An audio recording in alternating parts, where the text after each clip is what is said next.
The United States on Wednesday said it had seen evidence that soldiers from North Korea were now in Russia. That comes amid warnings that Pyongyang may be sending troops to assist Moscow with its war in Ukraine. U.S. Defense Secretary Lloyd Austin, speaking in Rome, said he'd seen evidence of the mobilization, but did not yet know its objective. What exactly they're doing, left to be seen. These are things that we need to sort out. We'll have more for you on that later. But yeah, as we continue to look at this, there is evidence that there are DPRK troops, in Russia. South Korean lawmakers on Wednesday said they'd learned the North had dispatched 3,000 troops to Russia to support the war in Ukraine. 현재 추가적으로 1,500여 명이 더.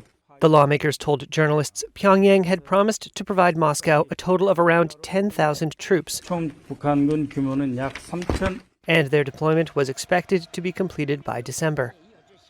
Both Moscow and Pyongyang have denied reports about North Korean soldiers heading to the battlefield. Ukrainian President Volodymyr Zelensky this week called on allies to respond to evidence of North Korea's involvement in Russia's war. If they would be sending troops to Ukraine, that would mark a significant escalation. NATO chief Mark Rutte on Tuesday said Pyongyang's involvement would be a, quote, significant escalation. UK Defense Secretary John Healey told Parliament on Tuesday he'd seen evidence North Korean soldiers may soon be on Ukrainian battlefields. North Korean soldiers supporting Russia's war of aggression on European soil.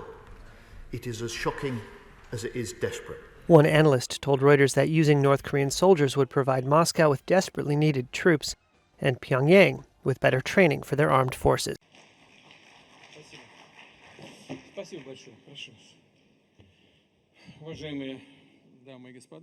And Mr. President, we are weeks away from the US election. Давайте начну с первой части вашего вопроса.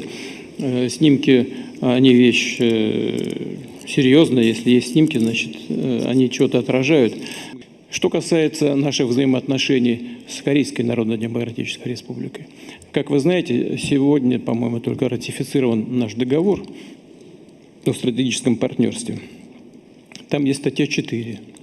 И мы нисколько никогда не сомневались, что северокорейское руководство относится к нашим договоренностям серьезно. Но что и как мы будем делать, это уже наше дело. Но мы в контакте с нашими северокорейскими друзьями и посмотрим, как будет развиваться этот процесс. We assess that between early to mid-October, North Korea moved at least 3,000 soldiers into eastern Russia. We assess that these soldiers traveled by ship from the Wonsan area in North Korea to Vladivostok, Russia.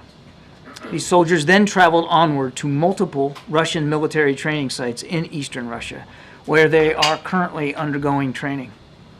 We do not yet know whether these soldiers will enter into combat alongside the Russian military, but this is certainly a highly concerning probability. After completing training, these soldiers could travel to Western Russia and then engage in combat against the Ukrainian military. We have briefed the Ukrainian government on our understanding of this situation, and we're certainly consulting closely with other allies, partners, and countries in the region on the implications of such a dramatic move and on how we might respond.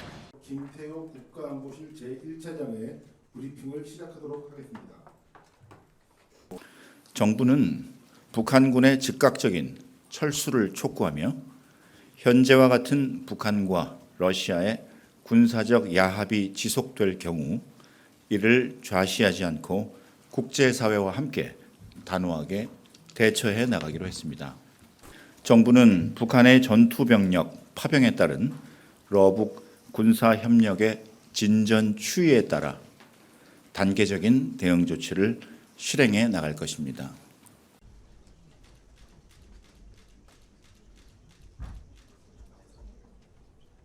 착석해 주시기 바랍니다.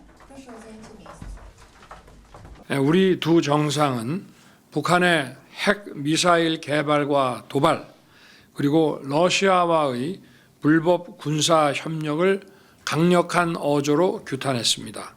특히 유엔 헌장과 안보리 결의를 정면으로 위반하는 북한의 러시아 파병은 한반도와 유럽을 넘어 전 세계의 안보를 위협하는 도발이라는 점에 의견을 같이 했습니다. 저는 대한민국이 이를 결코 좌시하지 않을 것이며 러북 군사협력의 진전 여하에 따라 단계별로 국제사회와 함께 필요한 조치를 취해 나갈 것임을 분명히 하였습니다.